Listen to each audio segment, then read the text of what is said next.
देखो भाई, यहाँ पे हम लोग डुप्लीकेट रेशियो पढ़ लिए, स्क्वायर रेशियो को बोलेंगे वर्गानुपात इसको बोलते हैं, सब डुप्लीकेट रेशियो वर्गमूलानुपात, square root ratio. Sub duplicate पूछा जाएगा तो जो भी संख्या दिया रहेगा उसका स्क्वायर रूट फाइंड कर दीजिएगा, और डुप्लीकेट का मतलब है उसका स्क्वायर कर दीजिएगा। 2 आइटम पढ़े हम लोग, आगे बढ़ते हैं ट्रिप्लीकेट रेशियो के पीछे। ट्रिप्लीकेट रेशियो, अब ये ट्रिप्लीकेट रेशियो क्या है, इसको बोलते हैं घनानुपात, मतलब क्यूबिक रेशियो या क्यूब रेशियो इसको बोलिए, क्यूब रेशियो। क्यूब रेशियो समझ में आ गया होगा नाम से ही। बोलेंगे triplicate ratio of A and B is क्या है, तो लिखिएगा A cube is to B cube. दो संख्या ए और बी, उसका ट्रिप्लीकेट रेशियो क्या होगा, तो A cube is to B cube बोलिएगा। एग्जाम्पल में सोचिए कि ट्रिप्लीकेट रेशियो और पूछेंगे 2 एंड 3 क्या होगा, तो बोलिएगा 2 का क्यूब इज टू 3 का क्यूब, और 2 का क्यूब को बोलेंगे 8, 3 का क्यूब को बोलेंगे 27। यही आपका आंसर है। ट्रिप्लीकेट रेशियो क्या है, घनानुपात, क्यूब कर देना है, जो भी संख्या दिया है उसका क्यूब कर दीजिए, सीधा सीधा कहानी। इसी के आगे बढ़ेंगे सब ट्रिप्लीकेट के पीछे, बोलेंगे सब ट्रिप्लीकेट रेशियो, इसको बोलते हैं ना क्यूब रूट रेशियो। मतलब क्या हुआ, तो इसको बोलते हैं घन मूलानुपात, मतलब क्यूब रूट फाइंड करना होगा इसको, ठीक है। क्या बोलेंगे सोचो, सब ट्रिप्लीकेट रेशियो, सब triplicate ratio of A and B is क्या होगा, तो cube root of a is to cube root of b, बस यही चीज। एग्जाम्पल क्या पकड़ सकते हैं हम लोग कि सब ट्रिप्लीकेट रेशियो ऑफ 8 एंड 27 क्या होगा, तो बोलेंगे cube root of 8 is to cube root of 27। तो 8 का घनमूल कितना, तो बोलिएगा 2, 27 का घनमूल कितना, तो बोलिएगा 3। यही आपका 2:3 आंसर। सब ट्रिप्लीकेट रेशियो। यहाँ तक तो क्लियर हो गया भाई। अब इसी में आता है, ये हमारा डुप्लीकेट रेशियो क्लियर है, सब डुप्लीकेट क्लियर है, यहाँ पर ट्रिप्लीकेट क्लियर है, सब ट्रिप्लीकेट क्लियर है। इसी में आएगा आपसे इनवर्स रेशियो। इनवर्स बोलेंगे चाहे इसी को रेसिप्रोकल,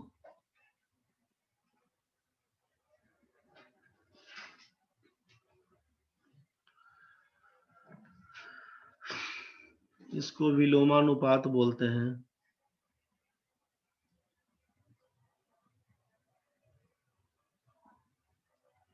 विलोमानुपात चाहे बोलते हैं व्युत्क्रमानुपात।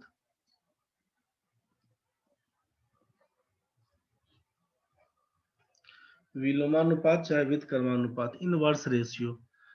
तो क्या लिखेंगे ना कि inverse ratio of A and B is, A और बी का इनवर्स रेशियो क्या होगा, तो बोलेंगे ए और बी का, ए का इनवर्स बोलते हैं 1/a और बी का इनवर्स बोलते हैं 1/b।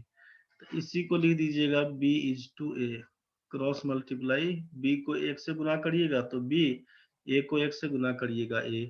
तो यहाँ पर क्या हुआ कि inverse ratio of a and b is लिखेंगे 1/a इज टू 1/b। इसी को सॉल्व करके लिखिएगा b इज टू a। इसी में सोचिए दूसरा एक कर लेते हैं हम लोग, इसी में दूसरा कर लेते हैं कि inverse ratio of A B and C क्या होगा, एज क्या होगा, तो बोलिएगा कि ए का इनवर्स तो लिखेंगे 1/a, बी का इनवर्स लिखेंगे 1/b, और सी का इनवर्स लिखेंगे 1/c। मतलब बट्टा के रूप में लिख लीजिएगा, सीधा कहानी बस ये समझिए। तो 1/a is to 1/b is to 1/c। जब कभी फ्रैक्शन के मोड में रहता है ना, तो हर में जो संख्या दिया हुआ है डिनोमिनेटर में, उसका एलसीएम पकड़ लीजिए। मतलब क्या बन के आया, यहाँ पर देखें हम लोग कि inverse ratio of A B and C को क्या लिखे, 1/a is to 1/b is to 1/c। तो आप यहां से क्या करिएगा कि LCM of A B and C निकालिए। ए बी सी का एलसीएम कितना, तब बोलेंगे ए बी सी। तो जो एलसीएम बन के आता है ना, उसी रेशियो में गुना करिए।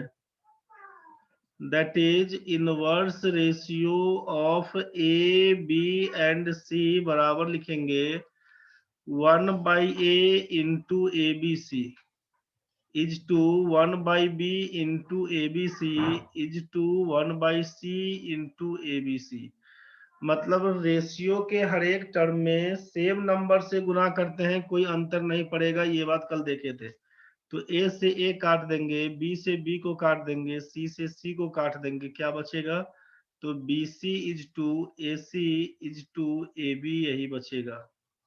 तो एक्चुअल आंसर आपका यही है। अब ये चीज आपको समझ में अभी नहीं आ रहा होगा, इनवर्स रेशियो वाला। तो इसके लिए हम एक बार फिर से आपको बता दे रहे हैं, ध्यान से समझिएगा। एग्जाम्पल लेके समझा रहे हैं। अब पहला क्वेश्चन आपके हाथ में है कि इनवर्स रेशियो ऑफ 2 एंड 3 बताइए क्या होगा। तो 2 3 का इनवर्स रेशियो पूछा, मतलब 2 का इनवर्स 1/2, 3 का बोलेंगे 1/3।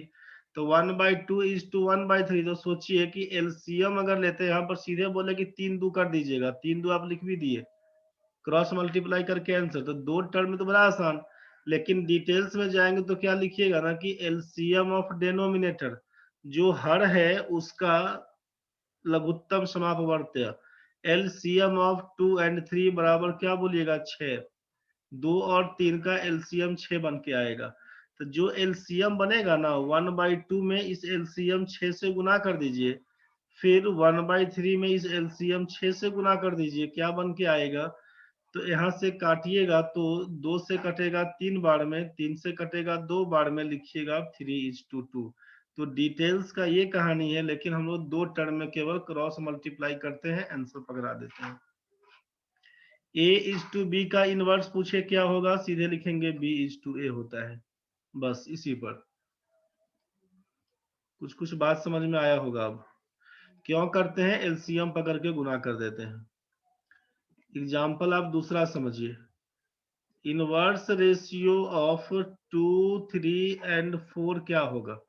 तो आपके दिमाग में आना चाहिए कि 2 का इनवर्स होता है 1/2, 3 का इनवर्स होता है 1/3, 4 का इनवर्स कहलाएगा 1/4।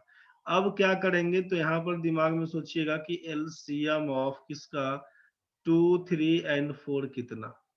2 3 4 का एलसीएम कैसे निकालते थे, 2 3 4 कॉमन टर्म 2 है, एक से लगेगा, 3 से लगेगा, 2 से लगेगा, इसी को ना गुना करिएगा। 2 में 1 से गुना, 3 से गुना, फिर 2 से गुना, आपस में करिएगा। 2 एकम 2 तिया 6 दूना 12, लिखिएगा 12। एलसीएम कितना है, 12 बन के आया। आपको लिखना होगा कि 1/2 इंटू 12 करिएगा, 1/3 इंटू 12 करिएगा, 1/4 इंटू 12 करिएगा, इसी को काटिएगा तो आएगा 6, इसको काटेंगे तो आएगा 4, इसको काटेंगे तो आएगा 3, 6 4 और 3, यही बन के आपका आएगा। डिटेल्स में कोई दिक्कत है तो बता दीजिए, डिटेल्स में कोई दिक्कत है तो बता दीजिए। 2 3 4 कैसे निकालेंगे, 1/2 1/3 1/4, नीचे 2 3 4 है, इसका एलसीएम पकड़ेंगे, सभी टर्म में उस एलसीएम से गुना करिएगा, काटिएगा छाटिएगा, आंसर हो जाएगा। ठीक है, दिक्कत है तो बता दीजिए, समझ गए तो बहुत बढ़िया। चलिए यहाँ तक क्लियर है, सब लोग बोल रहे हैं कोई दिक्कत नहीं है, तो एक बार फिर से समझ लेते हैं। इनवर्स रेशियो जब कभी भी पूछा जाएगा तो क्या करिएगा। यहाँ पर आपसे 2 3 का पूछा है, जो भी क्वेश्चन दिया रहेगा ना, क्या करिएगा फिर से समझिए। एग्जाम्पल पहला क्या था हमारा, इनवर्स रेशियो ऑफ 2 एंड 3 क्या होगा, और दूसरा में था इनवर्स रेशियो ऑफ 2 3 एंड 4 बताइए क्या होगा। सोचिए 2 3 का इनवर्स पूछा है, तो जिसके बारे में पूछा जाएगा उसको इग्नोर कर दीजिएगा। आपसे पूछा कि इनवर्स रेशियो ऑफ 2:3 क्या होगा, तो आपसे कहा कि जिसके बारे में पूछेगा उसको इग्नोर करिएगा। तो अगर हम पूछेंगे 2 का इनवर्स कितना, तो 2 को इग्नोर कर देना, 2 को गायब कर देना, कहीं कुछ नहीं है 2। जिसके बारे में पूछेगा उसको गायब कर दीजिए। 2 को हम गायब कर दिए, क्या दिखा, केवल 3 दिखा ना भाई। तो गायब करने के बाद जितना संख्या बचेगा रेशियो का टर्म, सबको गुना करके लिख लीजिएगा। तो बोलिए केवल 2 को गायब कर दिए, 2 का इनवर्स पूछे, 2 को गायब, तो खाली 3 बचा हुआ है, तो लिख लेंगे खाली 3। 2 का इनवर्स क्या होगा, 3। और 3 का इनवर्स क्या होगा, तो 3 को गायब कर लीजिएगा, तो यहाँ पर दिखता है 2, तो लिख देंगे यहाँ पर 2। इनवर्स रेशियो ऑफ 2:3 कितना, तो बोलेंगे 3:2, यही हमारा आंसर होगा।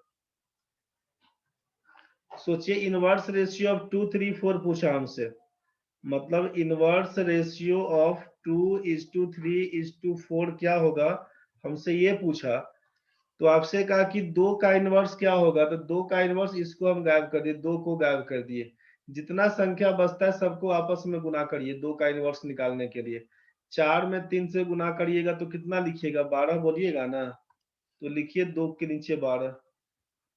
3 का इनवर्स कितना, 3 को गायब कर दिए, तो क्या बचा, 2 में 4 से गुना करिए ना, 8 बनेगा ना। डिटेल्स तो मालूम है भाई कैसे बनाना है, तो क्या करिएगा, 2 में, इसमें 3 पूछा तो 3 को गायब कर दिए, तो 2 में 4 से गुना करिएगा, 8 बोलिएगा, तो 3 के नीचे लिखिए 8 है यहाँ पे। अब पूछा 4 का क्या होगा इनवर्स, 4 को गायब कर दीजिए, क्या बचा, 2, 3 आपस में गुना करिए, 2 3 6, लिखिए 6। यही 12, 8 और 6 आपका आंसर है। चूंकि सिंप्लीफाइड हो सकता है, 2 से छोटा कर सकते हैं, रेशियो हमेशा सिंपलेस्ट फॉर्म में ही लिखा जाता है। 2 से काटिएगा तो आएगा 6, 2 से काटिएगा तो ये 4, 2 से काटिएगा 3, यही 6 4 3 प्रॉपर आपका आंसर कहलाएगा।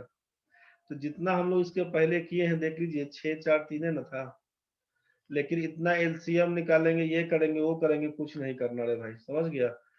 जिसका पूछे उसको खाली इग्नोर करना है, बाकी सबका आंसर पकड़ा देना है। अभी बुझाया भी होगा, कुछ नहीं भी बुझाया होगा, 1 2 बार समझो। इनवर्स रेशियो ऑफ 3:4:5 क्या होगा, 3 4 5 का इनवर्स रेशियो क्या लिखिएगा, सोचिए, लाइन में आइए। विकास बताओ रे, 3 4 5 में क्या लिखेगा, 3 का।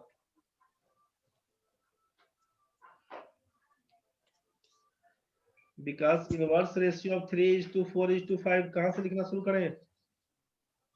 सर 3 का पूछा है तो 3 को ये कर देंगे, 3 को भूल इग्नोर जाएंगे। कर देंगे, क्या लिखिएगा, 4 into 5 कितना, 20। 20। तन्वी, इसमें 4 के नीचे क्या लिखाएगा रे, 15। और 5 वाले केस में 12। छोटा होगा विकास, 20 15 12 छोटा कर सकते हैं कि नहीं रे। No sir. चलो ठीक है, समझ में आ गया। तो लास्ट बताओ, इनवर्स रेशियो ऑफ 2:3:4:5 क्या होगा रे भाई लोग। सर 2 को छोड़ के 3 into 4 into 5 into। Into question mark. No sir. कितना होगा जल्दी बताओ। 4 5 20 23 60। तन्वी बताओ रे, 3 के नीचे क्या लिखाएगा, 40। विकास भाई 4 के नीचे, 15 30। तन्वी 5 के नीचे, 24। कटने वाला है किसी से, 2 से कटेगा सर। 2 से कटेगा, सब संख्या में 2 से भाग लग सकता है। 60 में 2 से भाग करिएगा तो 30, 40 को करिएगा 2 से 20, 30 में करिएगा तो 15 बन के आएगा, यहाँ पर करिएगा तो 12। अब नहीं कटेगा, नहीं कटेगा तो आंसर है 30 20 15 12, यही आपका आंसर है। अब सोचिए डिटेल्स करते तो क्या करते, डिटेल्स करते कि भाई 2 का इनवर्स बताओ तो लिखते आप 1/2, 3 का बताओ लिखते 1/3, 4 का बताओ लिखते 1/4, 5 का बताओ लिखते 1/5। अब ये फ्रैक्शन मोड में है तो आप एलसीएम निकालने जाते किसका, तो 2 3 4 5, एलसीएम निकाल के लाते आप 60। अब क्या करते, एलसीएम निकालते तो 60, अब 1/2 में 60 से गुना, फिर 1/3 में 60 से गुना, फिर 1/4 में 60 से गुना, फिर लिखते हैं आप 1/5 में 60 से गुना। काट छाट करते तो लिखते 30, यहाँ पर लिखते 20, यहाँ पर लिखते 15, यहाँ पर लिखते 12, यही आपका आंसर था। तो बात समझ में आया भाई लोग? Yes sir.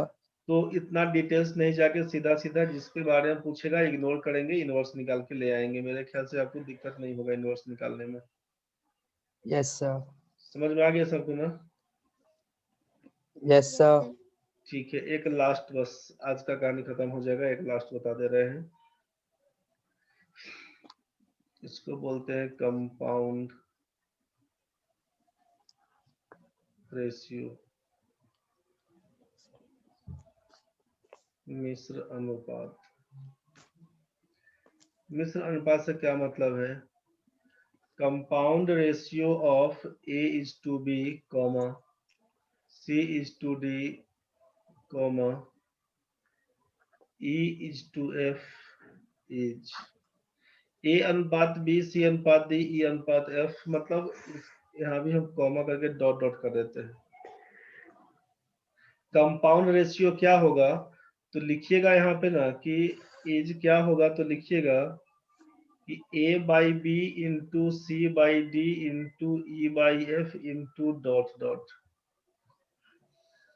मतलब compound ratio of A is to B, C is to D, E is to F dot dot का मतलब क्या है कि इन्फिनिटी। हाँ जितना भी दिया रहेगा लिखिएगा प्रोडक्ट ऑफ न्यूमरेटर्स या एंटीसीडेंट बोल दें, एंटीसीडेंट,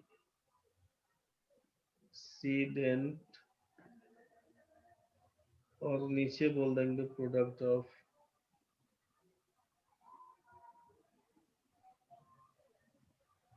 कंसीक्वेंट। एक मिनट,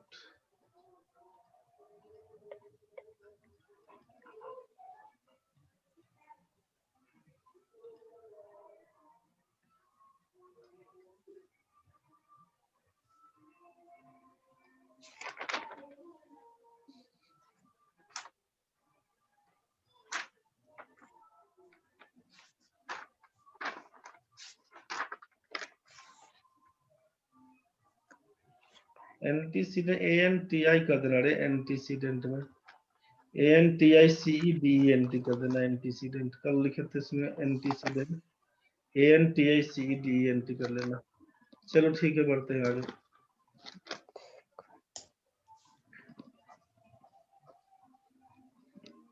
तो ये प्रोडक्ट ऑफ एंटीसीडेंट व प्रोडक्ट ऑफ कंसीक्वेंट वाला कहानी, मतलब प्रथम पदों का गुणनफल लिख देंगे हम लोग यहाँ पर क्या कि product of first term is to कर देंगे रेशियो किसका, प्रोडक्ट ऑफ सेकेंड टर्म के, प्रोडक्ट ऑफ सेकेंड टर्म के। ठीक है, कंपाउंड रेशियो मिश्र अनुपात क्या होगा कि प्रथम पदों का गुणनफल अनुपात लिखेंगे,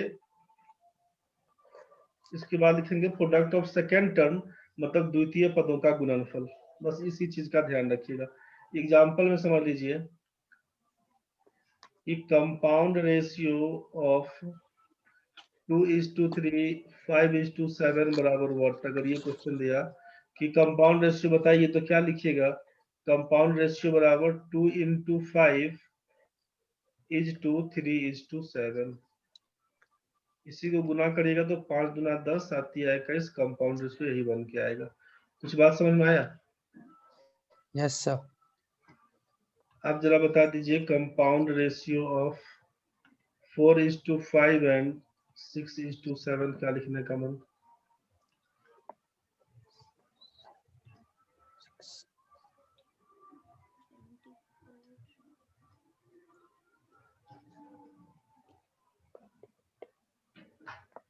तो 28:30। कितना? 28:30। गुस्साना नहीं है रे, A:B, C:D नहीं पूछ रहे थे। पहला टर्म, फर्स्ट टर्म का प्रोडक्ट सेकेंड टर्म का प्रोडक्ट को मल्टीप्लाई करके लिखेंगे, ये कहलाएगा कंपाउंड रेशियो। 4 में 6 से गुना करिएगा 24, 5 को 7 में गुना करिएगा 35, 24:35, यही आपका आंसर बन के आएगा। कुछ बात समझ में आया? कंपाउंड प्रोडक्ट ऑफ एंटीसीडेंट, नीचे लिखिए प्रोडक्ट ऑफ कंसीक्वेंट, इसी पे काम करिएगा। ठीक है, यस सर। एक बार ढंग से जितना पढ़े हैं सबको रिवाइज कर लीजिएगा, जितना पढ़े हैं कल से लेकर आज तक सबको अच्छे से रिवाइज कर लीजिएगा। अब इसके बाद कुछ और हल्का फुल्का बताना होगा, उसका क्वेश्चन पे काम करेंगे नेक्स्ट क्लास में।